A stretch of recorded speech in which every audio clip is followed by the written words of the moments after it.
So hey everyone, so today actually we are starting something new. It's a series about the ML updates that every day come, in the field of generative AI, and we tend to miss a lot of things. So I'll try to compile a lot of things that happen within a week, and maybe at every Sunday or Monday we can talk about it and just look at the advanced changes that have come throughout the week, and I'll give you the link to all the resources that I will be talking about, and you guys can actually go and explore them in detail.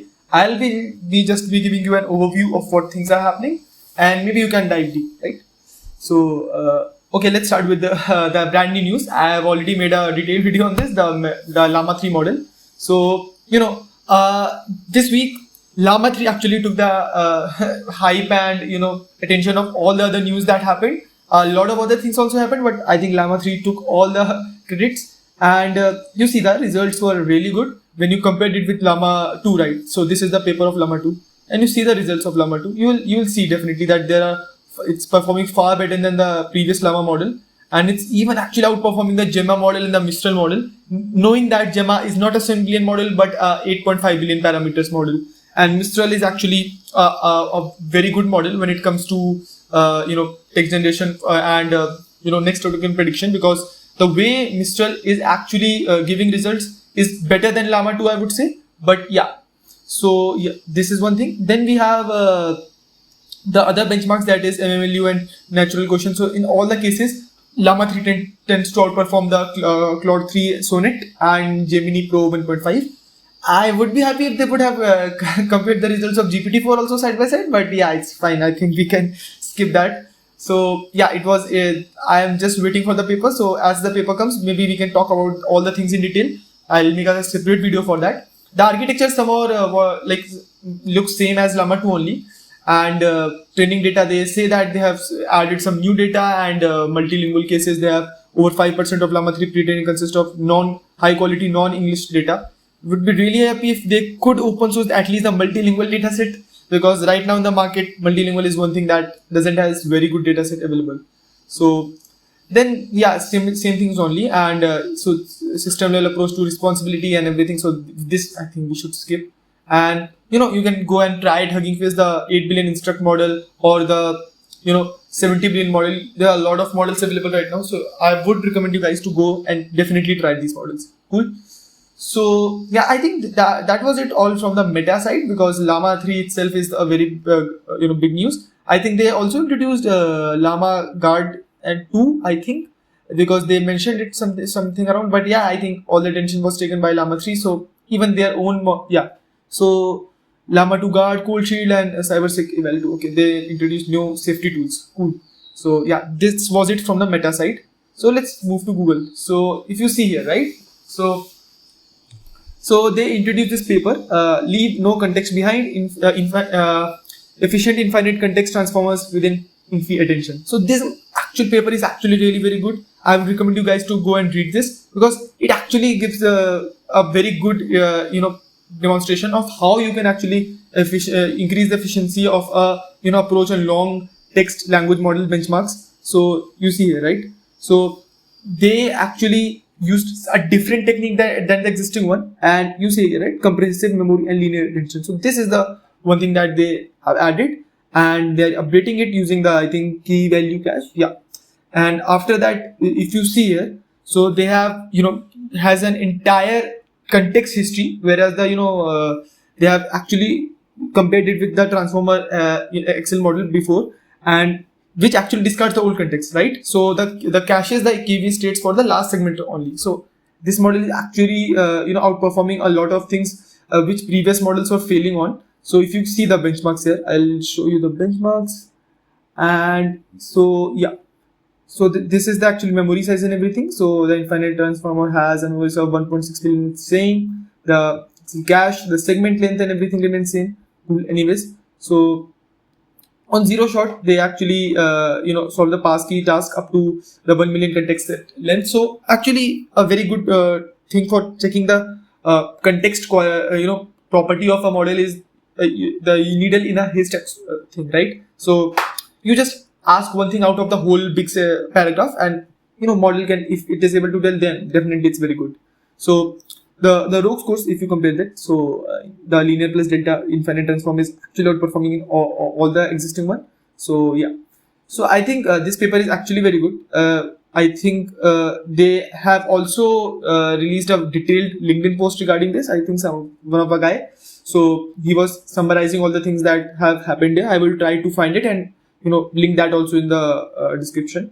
So in conclusion, they said that 1 billion model was fine-tuned up to 5k sequence passkey instances over the 1 million length problem. So I think they have used a similar approach in Gemini also. I am not sure, but yeah, because Gemini I think also can handle very long context. I remember 1 million was the length. Yeah. So yeah, this was it from the side of Google. Now let's talk about Amazon. Now if you see, right, so they released this RELEX, so an end-to-end model for document level relation extraction and entity linking. So if you guys know, actually I work on this RAG thing a lot. So when we are indexing the data of documents, it's really important that every entity that we are extracting and putting, it should have some link with the below one. So that is how whenever you are extracting using cosine similarity, you are doing the retriever. So it becomes easy for the model to summarize, right? And precision also increases. So you see here, right? So they say that Excel model architecture actually is illustrating the interaction between different components. So these are the fact extraction, the entity typing, the entity disambiguation, then you have cross attention transformer, top K pruning. So they have done a lot of things to actually come over this problem which has been in the RAG world from long. So that even said that I think they are going to make this model available so one can use it. So let's see, whenever it's available we can actually test it. So finally we release an extension of doctorate, so dataset. So this actually they have tried to benchmark. I think Cohere released command R model, so that was specifically for RAG summarization, but we needed a model definitely for entity extraction and everything, because the relation between two entities of heading or the paragraph should remain there, right? So this is the subtask, and then there's the data set. So on all the subtasks, if you see, so the results look pretty promising, right? So the best performing models are marked in bold. So see here, right? So Rexel is actually getting in Core F and RC, it's getting 96.05. It's far more than the I think previous state of the art model. So it looks good to me. And here also it's outperforming in many cases. I think here it's actually outperforming in all the cases. So the training setup is IE. So yeah.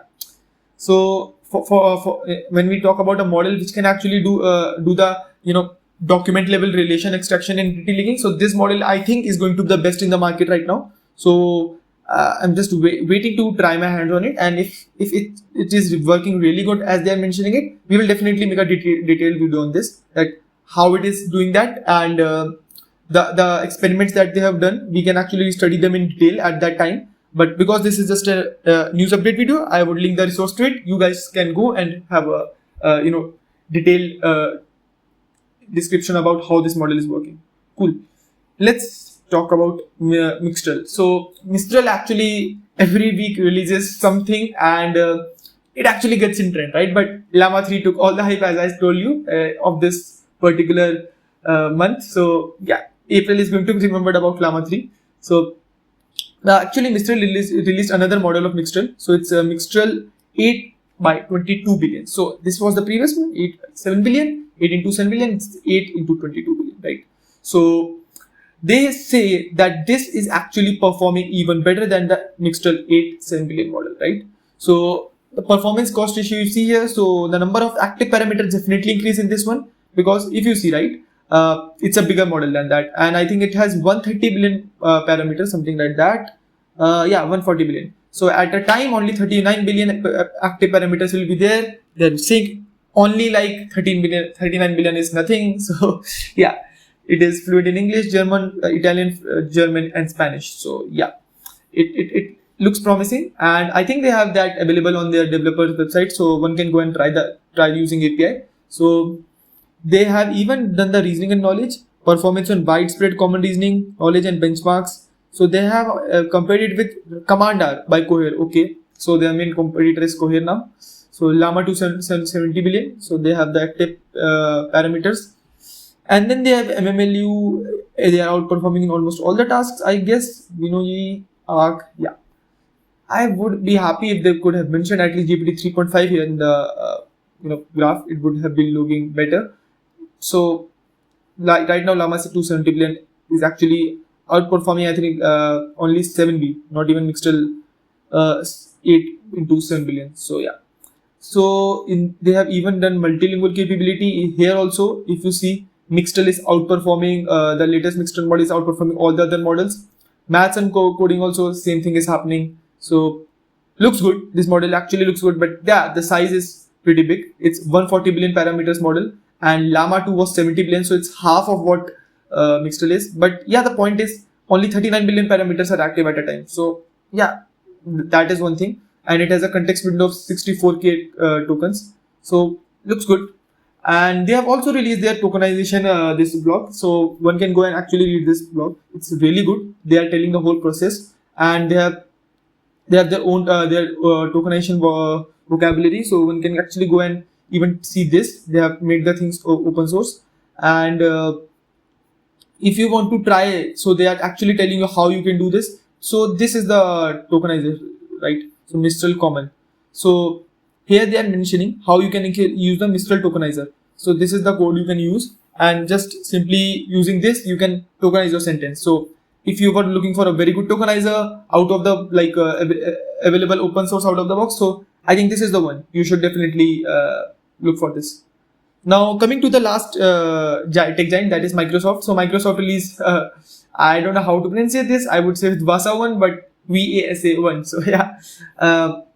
So they actually have made this whole video generation using or with audio, actually very fascinating. So I think you guys must have seen this week this video trending of Mona Lisa. So it's actually singing a song. Actually, it's a rap, I guess, and the realistic nature of the whole video is fascinating. So you see, right, the expressions and everything, even the movements of lip is so accurate if you hear it with voice. So it is actually very good. And the paper that they have mentioned here, so they have told that the two things that they have focused on was, one was the lip sync of the person, and the other was the audio, that whenever the person is saying something that has a high pitch or tone, the expression should definitely change at that point.